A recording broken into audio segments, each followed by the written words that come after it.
Hello दोस्तों, आपका हमारे चैनल अंकिता रीजनिंग स्टडी में स्वागत है।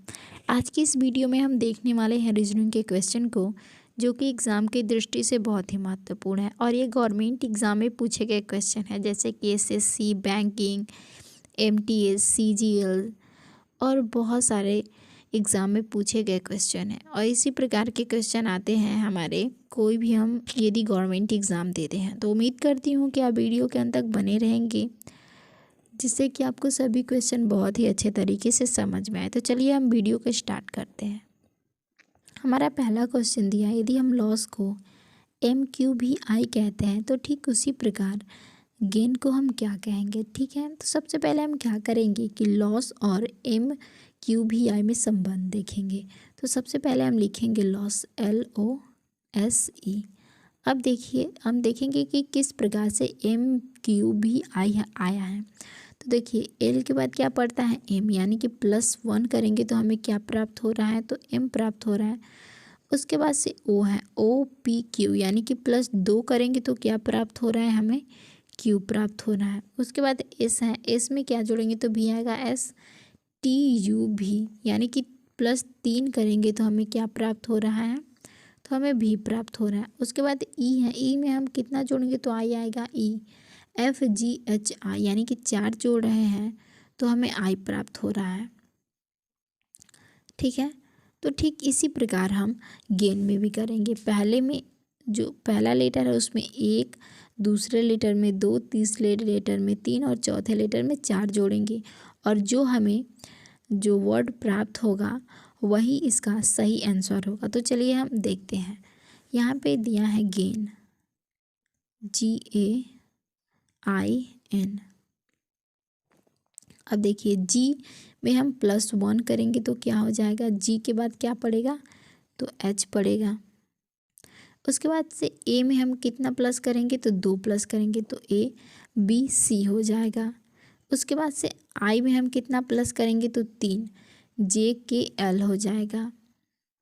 उसके बाद से जो N है, N में हम कितना प्लस करेंगे तो 4 प्लस करेंगे तो कितना आएगा, N में हम 4 प्लस करेंगे तो कितना आएगा, OPQR, यानी कि R आ जाएगा। अब देखेंगे कि ये जो आंसर में जो हमारा दिया है वो कौन सा ऑप्शन है, यही होगा, वो ये इसका सही आंसर है। तो हमारा पहला जो दिया है वो है HLCR, तो हमारा पहला गलत हो जाएगा, क्योंकि एल के जगह सी होना चाहिए और सी के जगह एल, तब सही रहता। यहाँ पे जी से शुरू हुआ है तो ये ऑप्शन नंबर बी पहले ही गलत हो गया।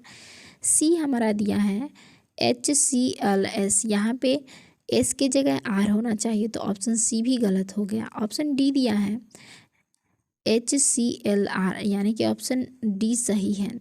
तो क्योंकि ये दोनों मिल रहे हैं तो ऑप्शन डी हमारा सही हो जाएगा। यदि लॉस का संबंध MQBI से है तो ठीक उसी प्रकार गेन का संबंध HCLR से होगा। तो चलिए हम अगले क्वेश्चन को देखते हैं। हमारा दूसरा क्वेश्चन दिया है, यदि शुभम का संबंध TVCIBN से है तो ठीक उसी प्रकार सत्यम का संबंध किससे होगा। अब हम देखेंगे कि शुभम से किस प्रकार का संबंध जुड़कर TVCIBN बना है। तो सबसे पहले हम यहाँ पे शुभम लिखेंगे, SUBHAM।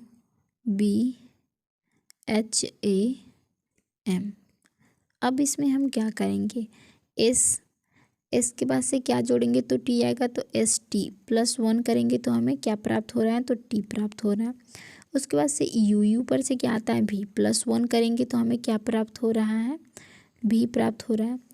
बी में +1 करेंगे तो हमें क्या प्राप्त हो जाएगा तो सी। ठीक है, एक जोड़ेंगे तो हमें क्या प्राप्त हो जाएगा, सी।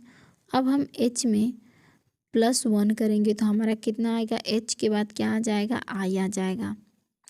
उसके बाद से ए है, ए में +1 करेंगे तो हमें क्या प्राप्त हो जाएगा तो बी प्राप्त हो जाएगा। एम में +1 करेंगे तो हमें क्या प्राप्त हो जाएगा तो एन प्राप्त हो जाएगा। तो देखिए, शुभम में हम +1 सभी अल्फ़ाबेट में कर रहे हैं तो हमें TVCIBN प्राप्त हो रहा है। तो ठीक उसी प्रकार सत्यम में भी सभी जो अल्फ़ाबेट दिए हैं उसमें एक एक जोड़ेंगे, ठीक है। तो चलिए हम इसमें जोड़ते हैं। यहाँ लिखेंगे सत्यम, SATYAM। अब इन सभी में एक एक जोड़ेंगे, एस में एक जोड़ेंगे, एस के बाद क्या पड़ता है ST, ए के बाद क्या पड़ेगा B, टी के बाद क्या पड़ेगा U, वाई के बाद क्या पड़ेगा Z, ए के बाद क्या पड़ेगा B और M के बाद क्या पड़ेगा N, ठीक है। तो अब देखेंगे कि ये कहाँ दिया है, इसका सही आंसर यही होगा। तो जो हमारा पहला ऑप्शन दिया है वो दिया है TBV, तो ये गलत हो जाएगा क्योंकि भी की जगह यू होना चाहिए, तो ऑप्शन नंबर ए हमारा गलत हो गया। ऑप्शन बी दिया है TBUB, यहाँ पे जो बी है इसके जगह पे जेड होना चाहिए, तो ऑप्शन बी भी हमारा गलत हो जाएगा। ऑप्शन सी दिया है TBUZBM, यहाँ जो एम दिया है यहाँ एन होना चाहिए, तो ये ऑप्शन नंबर सी भी गलत हो गया। ऑप्शन डी दिया है TBUZBN, यानी कि ऑप्शन नंबर डी है वो इससे मिल रहा है, तो ऑप्शन नंबर डी ही हमारा सही आंसर हो जाएगा। तो चलिए हम अगले क्वेश्चन को देखते हैं। हमारा क्वेश्चन नंबर 3 है कि यदि अंग्रेजी वर्णमाला में अंतिम से 21वां तथा प्रारंभ से 20वां अक्षर के ठीक कौन सा, उसके मध्य में कौन सा अक्षर आएगा, ठीक है। तो हम जानेंगे कि इसके मध्य कौन सा अक्षर आएगा। तो देखिए कह रहा है कि अंतिम से 21वां, तो जब हमें ऐसा आता है दिया होता है तो इसका नियम होता है कि हम 27 में से घटाते हैं। यहाँ पे कोई भी अंक होता अंतिम या प्रारंभ से, कोई भी संख्या दी गई होती है कि 21वां 25वां या कोई भी अंक, तो हम उससे 27 में से घटाते हैं और उसके बाद से उसके विपरीत दिशा से गिनते हैं। तो सबसे पहले हम घटाएंगे क्या, 27 में से 21 को, तो कितना हमें प्राप्त होगा, यहाँ पे 6 हो जाएगा 0, यानी कि 6 प्राप्त हुआ। और जब हम घटा देते हैं 27 में से तो इसकी दिशा जो होती है वो विपरीत दिशा हो जाती है, यानी कि हमें सबसे पहले इधर से गिनना था अंतिम से, लेकिन यदि हम घटा दिए हैं तो ये 6 शुरू से गिनेंगे। तो ए हमारा 1, B 2, C 3, D 4 और E 5 और F 6वें पे, जो 6वें पे अंक आ रहा है वो हमारा क्या आ रहा है, F आ रहा है। अब देखिए यहाँ से जो हमें 6वें पे प्राप्त हुआ वो एफ हुआ। अब यहाँ पे हम देखेंगे दूसरा कह रहा है कि प्रारंभ से 20वां अक्षर, तो इसको भी हम 27 में से घटाएंगे। हम 27 में से घटाएंगे कितने को, 20 को, तो हमें क्या प्राप्त हो रहा है, तो 7 प्राप्त हो रहा है। अब देखिए 7 हमें प्राप्त हो गया, तो इसे भी उसी प्रकार करेंगे, इसे भी विपरीत ही दिशा से गिनेंगे। पहले हम गिने थे किससे, तो शुरू से, तो इसको हम अंतिम से गिनेंगे। तो 7वां अक्षर जेड हमारा 1, वाई 2, एक्स 3, जो डब्लू है 4, भी 5 और जो यू है 6 और जो हमारा टी है वो 7, जो टी है वो 7वें अंक पे आ रहा है, यानी कि जो 20वां जो होगा प्रारंभ से वो टी होगा और जो अंतिम से 21वां होगा वो एफ हो जाएगा। अब इन दोनों के बीच की जो अक्षर है उसको पूछ रहा है, तो देखते हैं इनके बीच कितने लेटर हैं अक्षर। तो देखिए यहाँ पे G1, H2, I3, J4, K5, L6, M7, N8, O9, P10, Q11, R12 और S13, यानी कि इनके बीच कितने लेटर हैं, तो 13 है। अब देखिए इसे हम कैसे हल करते हैं। अब इसे हल करने के लिए सबसे पहले हम क्या करते हैं, 13 हमारा विषम संख्या है, तो इसमें हम जोड़ देते हैं 1 और उसमें हम भाग देते हैं 2 से, इसका एक नियम है, ठीक है। तो हम 13 + 1 करेंगे, उसमें भाग देंगे 2 से। यदि सम रहता तो हम ऐसे ही कटा देते, यहाँ पे यदि 12 रहता तो कटा देते, ठीक है, लेकिन विषम है और इसके बीच की संख्या पूछ रहा है, तो इसे कटाएंगे। देखिए यहाँ पे कितना हो जाएगा, तो 14 हो जाएगा और 14 को हम 2 से कटाएंगे तो हमें कितना प्राप्त हो जाएगा, तो 7। अब जो इधर से 7वें अंक पे होगा वही इसका जो मध्य अक्षर होगा वही होगा। तो देखिए एफ हमारा 21वां था, इसके बाद से हम 7 अंक गिनेंगे। जी हमारा 1 हो गया, H2, I3, J4, K5, L6 और M 7वें पे आ रहा है। अब हम इस इधर से भी गिन ले रहे हैं अंतिम से भी, तो S1 आ जाएगा, R2, Q3, P4, O5, N6 और M 7, यानी कि 7वें पे क्या आ रहा है, M, और जो इनके मध्य का अक्षर ज्ञात करना था वो क्या हो जाएगा, एम। तो यानी कि ऑप्शन नंबर ए जो है ये सही हो जाएगा। ठीक है, तो चलिए हम अगले क्वेश्चन को देखते हैं। हमारा क्वेश्चन नंबर 4 दिया है कि लुप्त संख्या को ज्ञात कीजिए। इसमें एक संख्या नहीं दी गई है, उसे ही हमें ज्ञात करना है। तो इसे हम कैसे ज्ञात करते हैं, चलिए देखते हैं। अब देखिए, इसे हम दो प्रकार से ज्ञात कर सकते हैं। या तो 34 से यहाँ पे कम संख्या होगी, या तो 58 से अधिक संख्या होगी। यहाँ पे इन दोनों में से कोई हो सकता है।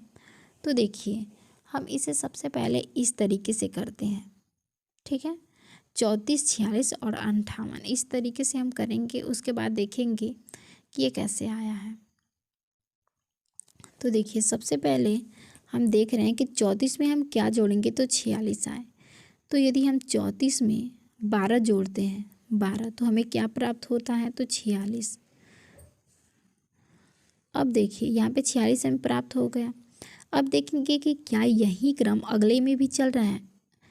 क्या हम 46 में 12 जोड़ेंगे तो 58 आएगा। तो देखिए, हम जोड़ेंगे 46 में 12 जोड़ेंगे, तो तो यहाँ पे 6 2 8 हो जाएगा और 4 1 5, तो ये आ रहा है। अब देखिए, हम 58 में 12 जोड़ेंगे। ठीक है, 58 में यदि हम 12 जोड़ रहे हैं तो 8 2 10 की 0, 5 1 6 और एक हासिल 7, यानी कि 70 आ रहा है। चूँकि ऑप्शन में 70 नहीं दिया है, तो जो यहाँ पे अंक होगा वो 58 से अधिक नहीं होगा, 58 से कम ही होगा। तो यानी कि 34 से वो छोटा अंक होगा, क्योंकि ये इस प्रकार से प्रक्रिया चलती हुई आ रही है। 58 में से माइनस करेंगे 12 तो 46, और 46 में से माइनस 12 करेंगे तो 34, और 34 में से जो माइनस करेंगे और जो संख्या प्राप्त होगी वहीं यहाँ पे जो लुप्त संख्या थी वो होगी। तो चलिए इसे हम देखते हैं। तो देखिए, यहाँ पे कितना दिया है 58। 58 में से हम माइनस कितना करेंगे 12, तो हमें कितना प्राप्त हो रहा है। 8 में से हम 2 को घटाएंगे तो यहाँ पे 6 हो जाएगा। उसके बाद यहाँ पे 5 में से 1 को घटाएंगे तो यहाँ पे 4 हो जाएगा, यानी कि 46 आ गया ये अंक। अब देखिए, 34 में से 46 में से हम 12 घटाएंगे। ठीक है, यहाँ पे 46 माइनस 12, तो यहाँ पे घटाएंगे तो यहाँ पे 4 हो जाएगा और यहाँ पे 3 हो जाएगा। तो हमें 34 भी प्राप्त हो गया। अब हम 34 में से 12 घटाएंगे और जो संख्या हमें प्राप्त होगी वही लुप्त संख्या होगी। तो यहाँ पे 34 माइनस करेंगे 12, तो यहाँ पे 4 में से 2 जाएगा 2 और 3 में से 1 जाएगा 2, यानी कि 22 हमें प्राप्त हुआ। और जो ऑप्शन नंबर ए है वो 22 दिया है, तो ऑप्शन नंबर ए ही सही होगा। ठीक है, तो चलिए हम अगले क्वेश्चन को देखते हैं। हमारा क्वेश्चन नंबर 5 है, दिया है 4 9 20 43 और 90। ठीक है, और पूछ रहा है इसके आगे की संख्या क्या होगी। देखिए, इसमें किस प्रकार से क्वेश्चन किया है, सबसे पहले ये समझते हैं। यहाँ पे देखिए, 4 में हम 2 से गुणा करेंगे और 1 प्लस करेंगे तो 9 आएगा। चलिए यहाँ पे करके देखते हैं। देखिए, यहाँ पे हम 4 लिखेंगे गुणे 2 और इसमें प्लस कितना करना है तो प्लस करना है 1। हमें कितना प्राप्त हो जाएगा, 4 दूना का 8 और 1 9। ठीक इसी प्रकार यहाँ पर भी हम 9 में 2 से गुणा करके 2 जोड़ेंगे, एक एक संख्या बढ़ाते हुए। तो यहाँ पे 9 गुणे 2 करेंगे और प्लस कितना तो 2। हमें कितना प्राप्त हो रहा है तो 9 दूना का 18 2 20। अब यहाँ पर 20 में 2 से गुणा करेंगे और 3 जोड़ेंगे, तो यहाँ पे लिखेंगे 20 गुणे 2 और प्लस कितना करना है तो 3 करना है। कितना आ जाएगा, 20 दूना का 40 3 43। तो यहाँ पे हम 43 लिखेंगे। अब 43 में हम 2 से गुणा करेंगे और इसमें 4 जोड़ेंगे, क्योंकि एक यहाँ पे 1 जोड़ा गया है, दूसरे में 2, तीसरे में 3, तो चौथे में क्या जोड़ा जाएगा 4। तो यहाँ पे लिखेंगे 43 गुणे 3 गुणे 2 और प्लस 4। देखिए कितना आ जाएगा, यहाँ पे करेंगे तो 3 दूना का 6 और 4 दूना का 8, यानी कि 86, और 86 में 4 जोड़ेंगे तो हमारा 90 हो जाएगा। अब देखिए, इसमें भी उसी प्रकार करेंगे। 90 में हम 2 से गुणा करेंगे। ठीक है, 90 गुणे 2 और इसमें प्लस कितना हो जाएगा तो 5 हो जाएगा। तो ये हो जाएगा 9 दूना 18, यानी कि 180 और 5 85, यानी कि 185 हो जाएगा। और इसका सही आंसर हो जाएगा ऑप्शन नंबर बी, यानी कि ऑप्शन नंबर बी सही होगा। जो इसका अगला संख्या ज्ञात करना था वो 185 हो जाएगा। तो चलिए हम अगले क्वेश्चन को देखते हैं।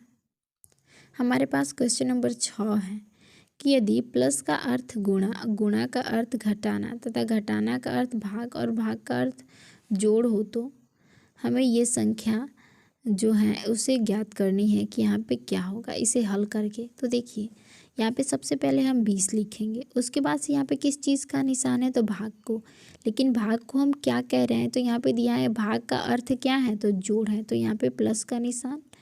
ठीक है, यहाँ पे 40 दिया है तो 40 लिखेंगे। उसके बाद देखिए क्या है, यहाँ पे माइनस है, क्योंकि माइनस को क्या कहते हैं तो माइनस का अर्थ है भाग, तो यहाँ पे भाग लिखेंगे। अब यहाँ पे दिया है उसके बाद 4 तो 4 लिखेंगे। यहाँ पे गुणा का चिन्ह है तो गुणा का अर्थ क्या है, यहाँ पे गुणा का अर्थ घटाना है तो यहाँ पे घटाना करेंगे, और यहाँ पे 5 है तो 5 लिखेंगे। अब यहाँ पे जोड़ है, जोड़ का अर्थ क्या है तो जोड़ का अर्थ गुणा है, गुणा, और यहाँ पे क्या है तो 6 है। ठीक है, तो इसे हम अब हल करते हैं, क्योंकि इसके सभी जो मान दिए गए थे जोड़ घटाना गुणा भाग के उसे हम रख दिए हैं। अब इसे हल करना है तो सबसे पहले हम भाग करते हैं। 40 में हम 4 से भाग देंगे तो 10 बार जाएगा, तो यहाँ पे हो जाएगा 20 + 10 माइनस, यहाँ पे देखिए यहाँ पे इन दोनों का गुणा करेंगे तो 6 में 5 से, ठीक है, तो 6 5 कितना हो जाएगा 30 हो जाएगा। 10 और 20 को जोड़ेंगे तो कितना हो जाएगा 30, और माइनस कर देंगे 30, कितना हमारा आंसर आ गया तो 0। अब देखिए जो हमारा ऑप्शन नंबर ए दिया है वो 0 है, तो ऑप्शन नंबर ए हमारा सही हो जाएगा। उम्मीद करती हूँ आपको ये वीडियो पसंद आई हो तो लाइक कीजिए, शेयर कीजिए, और यदि आप हमारे चैनल पे नए हैं तो हमारे चैनल को सब्सक्राइब कीजिए। धन्यवाद।